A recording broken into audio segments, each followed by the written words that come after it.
Hi friends, welcome back to recipe Malabaricus. ഇന്ന് നമുക്കൊരു മുട്ടക്കറി ഉണ്ടാക്കിയാലോ. നല്ല ടേസ്റ്റിയായ ചപ്പാത്തിക്കും പൊറോട്ടക്കെല്ലാം നല്ല ആപ്റ്റായിട്ടുള്ള ഒരു കറിയാണ് ഉണ്ടാക്കാൻ പോകുന്നത്. അപ്പം എൻ്റെ ചാനൽ ആദ്യമായിട്ടാണ് കാണണമെങ്കിൽ ഒന്ന് സബ്സ്ക്രൈബ് ചെയ്ത് സപ്പോർട്ട് ചെയ്യണേ. അപ്പം നമുക്ക് റെസിപ്പിയിലേക്ക് കടക്കാം. ഇതിന് വേണ്ടിയിട്ട് 4 മുട്ട എടുത്തിട്ടുണ്ട്. ഇതൊന്ന് പുഴുങ്ങിയിട്ടൊന്ന് എടുത്തതാണ്. അപ്പം നമുക്കിനി ഇതിലേക്ക് കുറച്ച് മസാല ഒന്ന് പുരട്ടി വെക്കണം. മസാല എന്ന് പറഞ്ഞാൽ കുറേയൊന്നുമല്ല, കുറച്ച് മഞ്ഞൾപ്പൊടി ഇട്ട് കൊടുക്കാം. ഒരു 1/4 ടീസ്പൂൺ മഞ്ഞൾപ്പൊടി, അതിലും കുറച്ച് മതി. പിന്നെ ഒരു 1/2 ടീസ്പൂണ് കാശ്മീരി മുളക് പൊടി ഞാനിവിടെ ഒന്ന് ഇട്ട് കൊടുക്കുന്നുണ്ട്. അപ്പം നമ്മൾ ഈ മുട്ടക്ക് ഒന്ന് നല്ലൊരു കളറ് കിട്ടും ഈ ഒരു കറി ഉണ്ടാക്കുമ്പോൾ. കുറച്ച് ഗരം മസാലപ്പൊടിയും കൂടെ ഒന്ന് ഇട്ട് കൊടുത്തിട്ടുണ്ട്. അപ്പോൾ ഒന്ന് നന്നായിട്ട് കോട്ട് ചെയ്തെടുക്കാം മുട്ടയിൽ. നമുക്ക് കൈ ഒന്ന് നനച്ചിട്ട് ഇതൊന്ന് കോട്ട് ചെയ്താൽ പെട്ടെന്ന് മുട്ടയിൽ ഇത് ഒന്ന് പിടിക്കും. അപ്പം നമുക്ക് ഇതൊന്ന് കോട്ട് ചെയ്തെടുക്കാം. അപ്പോൾ ഈ ഒരു മുട്ടക്കറി നമുക്ക് പെട്ടെന്ന് ഈസി ആയിട്ട് ചെയ്യാൻ പറ്റുന്ന ഒരു കറി കൂടിയാണ്. അപ്പം എല്ലാവരും ഇതൊന്ന് തീർച്ചയായും തയ്യാറാക്കി നോക്കണം. ഈ രീതിയിൽ തയ്യാറാക്കി നോക്കിയിട്ടില്ലെങ്കിൽ അപ്പോൾ ഒരു പാനിൽ നമുക്ക് കുറച്ച് വെജിറ്റബിൾ ഓയിലോ വെളിച്ചെണ്ണയോ ഒന്ന് ഒഴിച്ചു കൊടുക്കാം. അപ്പോൾ നിങ്ങൾക്ക് വെളിച്ചെണ്ണ പ്രിഫർ ചെയ്യുന്നുണ്ടെങ്കിൽ വെളിച്ചെണ്ണ ഉപയോഗിക്കാം. ഞാനിവിടെ സൺഫ്ലവർ ഓയിലാണ് 1 ടേബിൾ സ്പൂണ് ഒഴിച്ചു കൊടുത്തത്. അപ്പോൾ നമ്മൾ ഈ ഒരു കോട്ട് ചെയ്ത മുട്ട നമുക്കിതൊന്ന് ജസ്റ്റ് ഒന്ന് ഫ്രൈ ചെയ്തെടുക്കണം. എന്നുവെച്ചാൽ ഒരു ഓവറായിട്ടല്ല, ജസ്റ്റ് ഒന്ന് കോട്ടിങ് അത് പോകാണ്ടിരിക്കാൻ വേണ്ടിയിട്ട് ഒന്ന് ജസ്റ്റ് ഒന്ന് നമുക്ക് ഇളക്കിയെടുക്കാൻ വേണ്ടു. അപ്പോൾ നമ്മളെ മുട്ട ഒന്ന് ഫ്രൈ ആയിട്ട് വന്നിട്ടുണ്ട്. അപ്പോൾ നമുക്കിനി ഈ ഒരു ഓയിലിൻ്റെ അകത്തുനിന്ന് നമുക്ക് പാനിൻ്റെ അകത്തുനിന്ന് ഇതൊന്ന് മാറ്റിയെടുക്കാം. അപ്പോൾ ഈ ഒരു സെയിം ഓയിലിൽ തന്നെ ഞാനൊരു ടീസ്പൂണ് നല്ല ജീരകം, ചെറിയ ജീരകം ഇട്ട് കൊടുത്തിട്ടുണ്ട്. നല്ലൊരു ഫ്ലേവർ ഈ ഒരു ഇങ്ങനെ ഇട്ട് കൊടുത്താൽ നമുക്ക് ഈ ഒരു കറിക്ക് കിട്ടും. ഒരു 3 പച്ചമുളക് ചെറുതായി മുറിച്ചത് ഞാനിവിടെ ചേർത്ത് കൊടുക്കുന്നുണ്ട്. നമ്മൾ ഈ ഒരു എരിവിനനുസരിച്ച് നിങ്ങൾക്ക് പച്ചമുളകിൻ്റെ അളവ് തീരുമാനിക്കുക. അപ്പോൾ നമുക്ക് ഇതൊന്ന് നന്നായിട്ട് ഒന്ന് ഇളക്കി കൊടുക്കാം. അപ്പോൾ നമ്മൾ ഈ ഒരു മസാല എന്ന് പറയുന്നത് നമുക്ക് കുറച്ച് ഒരു മീഡിയം സവാള വേണം. അപ്പോൾ ചെറുതായി മുറിച്ച സവാള ഇതിലേക്ക് നമുക്ക് ചേർത്ത് കൊടുക്കാം. അപ്പോൾ നമ്മൾ ഈ ഒരു സവാള നന്നായിട്ട് വഴന്ന് കിട്ടണം, കുറച്ച് നന്നായിട്ട് ഫ്രൈ ആയിട്ട് കിട്ടണം അത്യാവശ്യം. നമുക്കിതൊന്ന് ഇളക്കി കൊടുക്കാം. അപ്പോൾ ഈ ഒരു സമയത്ത് തന്നെ നമുക്ക് ഇതിലേക്ക് കുറച്ച് ഉപ്പ് ചേർത്ത് കൊടുക്കാം. സവാള പെട്ടെന്ന് വഴന്ന് കിട്ടാൻ വേണ്ടിയിട്ടാണ് നമ്മൾ ഉപ്പ് ചേർക്കുന്നത് ഈ സമയത്ത്.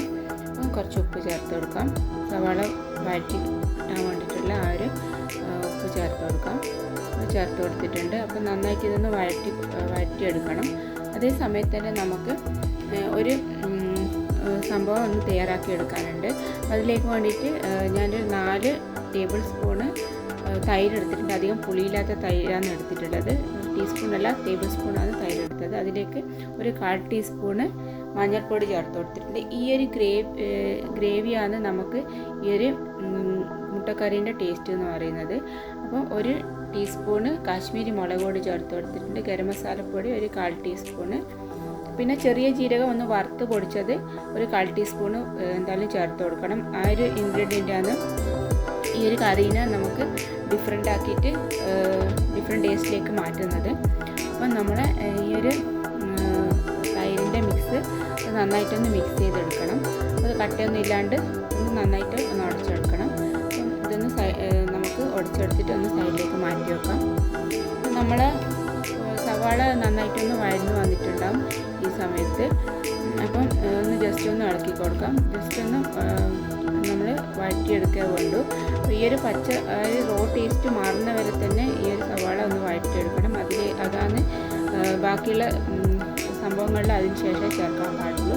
അപ്പോൾ ഇതിലേക്ക് ഞാനൊരു 2 തക്കാളി നന്നായിട്ട് മിക്സിയിൽ അരച്ചത് ചേർത്ത് കൊടുക്കുന്നുണ്ട്. അപ്പം നിങ്ങൾ ഇത് സാധാരണ മുറിച്ച് ചേർക്കുന്നതിലും കൂടുതൽ ഇതിലേക്ക് നല്ല ടേസ്റ്റ് ഉണ്ടാവുക അരച്ച് ചേർക്കുന്നതിലായിരിക്കും. അപ്പം അരച്ചിട്ട് ഞാനിവിടെ ഒരു തക്കാളീൻ്റെ പേസ്റ്റ് ചേർത്ത് കൊടുത്തിട്ടുണ്ട്. ഇത് നന്നായിട്ട് ഈ ഒരു പച്ചമണം മാറുന്നവരെ, ഈ സവാളേൻ്റെയും തക്കാളീൻ്റെ എല്ലാം ആ ഒരു റോ ടേസ്റ്റ് മാറുന്നവരെ നമുക്കിതൊന്ന് ഇളക്കിയെടുക്കാം. അപ്പം കുറച്ച് ഉപ്പ് കൂടെ ചേർത്ത് കൊടുക്കാം. അപ്പം നന്നായിട്ട് ഇത് വഴറ്റി കൊടുക്കാം. അപ്പം നമുക്കിനി ഇതിലേക്ക് 1 ടേബിൾ സ്പൂണ് ടൊമാറ്റോ കെച്ചപ്പ് ചേർത്ത് കൊടുക്കുന്നുണ്ട്. നമ്മൾ ഈ ഒരു നല്ല ഗ്രേവിക്ക് നല്ല ടേസ്റ്റ് ഈ ഒരു ടൊമാറ്റോ കെച്ചപ്പ് ചേർക്കുന്നതുകൊണ്ട് തന്നെ കിട്ടും. അപ്പം നല്ലൊരു ടേസ്റ്റ് ഉണ്ടാവും ഇങ്ങനെ ചേർക്കുന്നതിൽ. അപ്പം നമുക്ക് ഇതൊന്ന് മിക്സ് ചെയ്തതിന് ശേഷം ബാക്കിയുള്ള നമ്മൾ നേരത്തെ മിക്സ് ചെയ്ത് വെച്ചല്ലോ ആ തൈരിൻ്റെ മിക്സ് അത് നമുക്ക് ഇതിലേക്ക് ഒഴിച്ചു കൊടുക്കാം. അപ്പോൾ നമ്മൾ ഈ ഒരു തൈരിൻ്റെ മിക്സ് ഞാനിവിടെ നന്നായിട്ടൊന്ന് മിക്സ് ചെയ്തെടുത്തിട്ടുണ്ട്. കട്ടകളൊന്നും ഇല്ലാണ്ട് തന്നെ നന്നായിട്ട് നല്ല സ്മൂത്തായിട്ട് എടുത്തിട്ടുണ്ട്. അപ്പോൾ ഇതിലേക്ക് നമുക്ക് ഒഴിച്ചു കൊടുക്കാം.